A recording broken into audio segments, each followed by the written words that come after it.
and then we will move to the top muscle. When we look at the abdominal wall muscle, main thing is what? You need to look at the fiber direction. Can you see here? This is the fiber direction.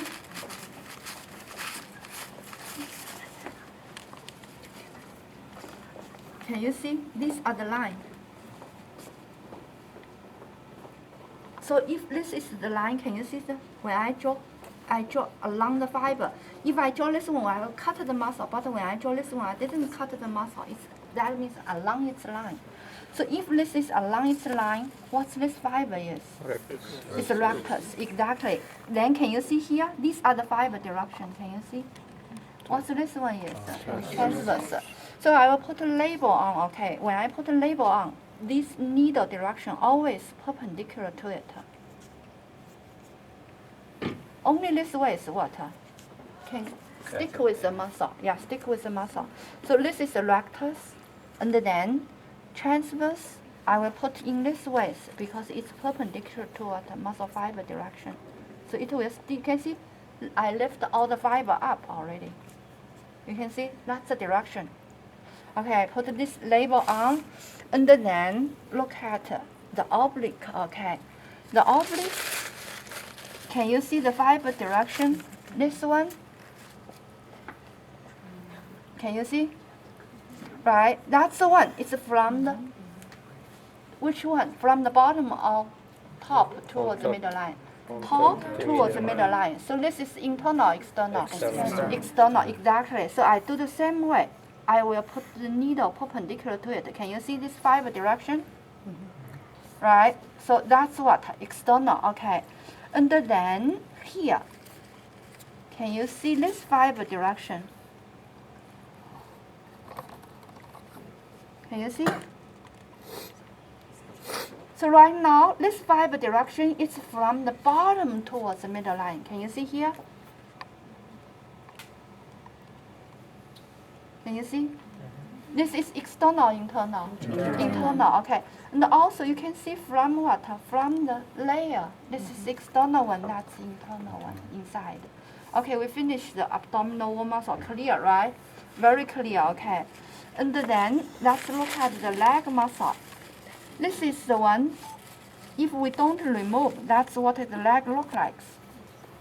Okay, and then we open the superficial one. So what's this superficial one called? This is what? Originally it looked like this. That's the things here, like this. So this side is the medial side or lateral side? Lateral side towards the medial side. So what's this one is? Sartorius. This is the media to media. What's this one? Gracilis. So if you put back, lateral to the media to media. So what's this one? One more time, sartorius. This is gracilis. Okay, I'm going to put the label on. And then this is anterior. Can you see here? One different from each other. Okay. So this one is the semi-membranous because you can clearly see they attach to the what? To the tibia, medial condyle of the tibia. And then this is a semi-tendinous, and then that's the biceps. So, okay, we finished the leg. You tell me what's this? Sartorius. What's this? Gracilis. And then what's this? Lateralis. Rectus, femoris, medialis, and then adductor, then semi-membranous, and then semi-tendinous, and then on the other side it's a biceps femoris. Okay, so if you know, and then we can move on. This is a tibia bone. You can see, you can feel that's a bone. That's a bone. So lateral to it, this is the tibialis. We don't call it anterior for what? For the mink. They call it cranialis. It's because for them they don't have the anterior of their anterior is the head of the one.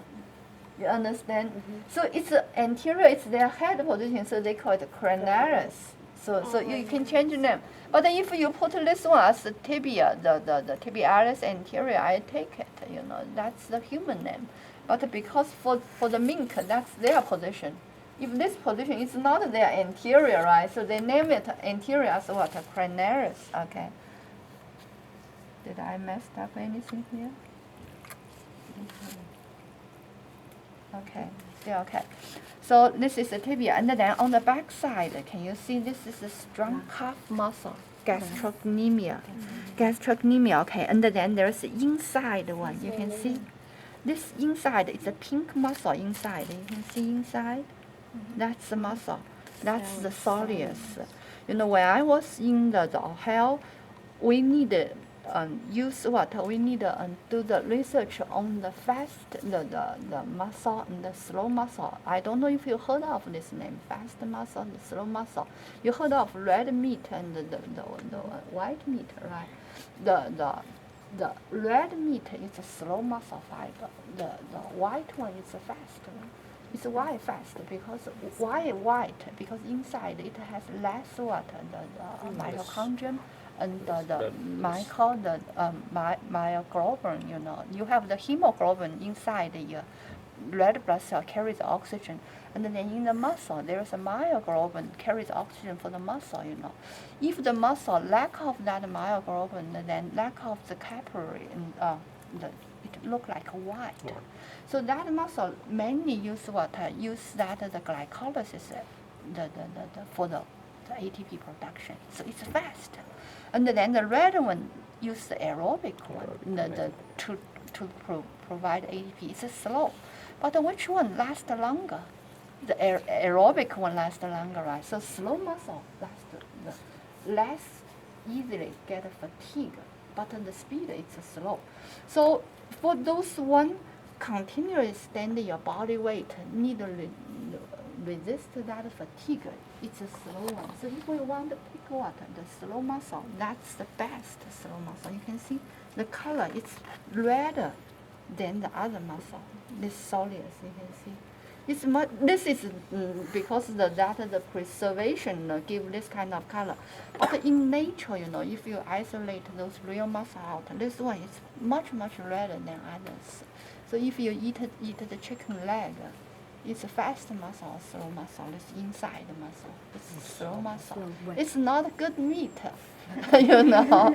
That's one can stand what? The fatigue, you know.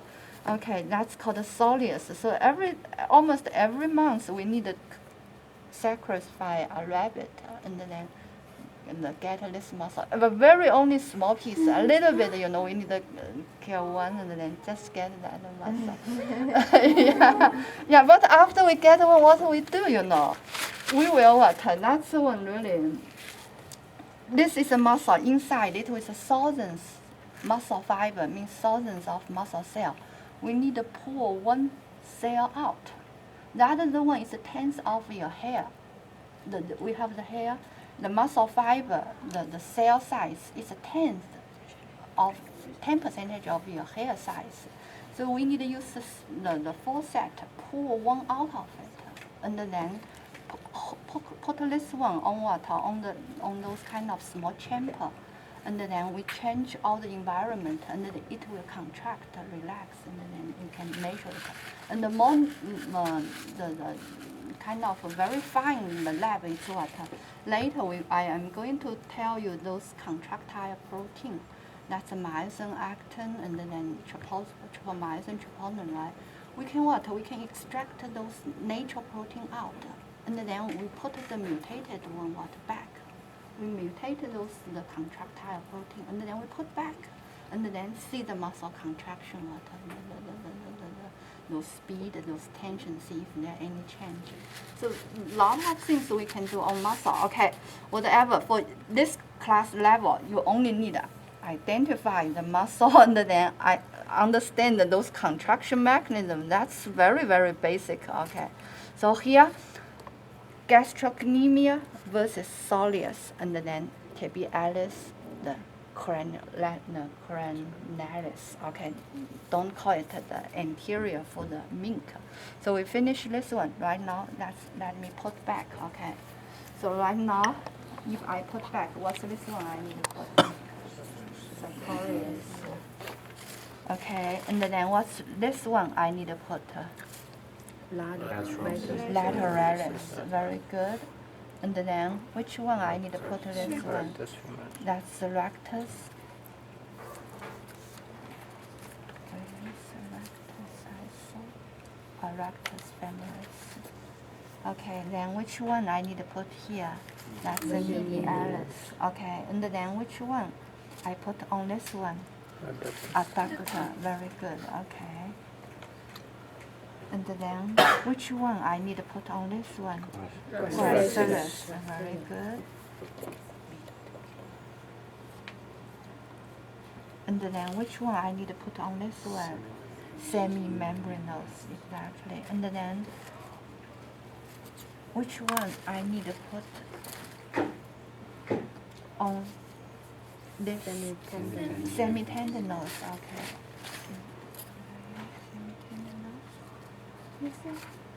Semitendinous over here. Semitendinous here, yes. And which one I need to put on this superficial? Gastrocnemius. Gastrocnemius. And which one I need to put inside? Soleus, very good, okay. And then which one I need to put on the lateral side? That's the biceps. Can you see the biceps femoris? Okay, thank you so much. And then which one I need to put on front? That's the tibialis anterior, okay, or cranialis. Okay, so I'm done with all the leg, okay? So this one all done, and then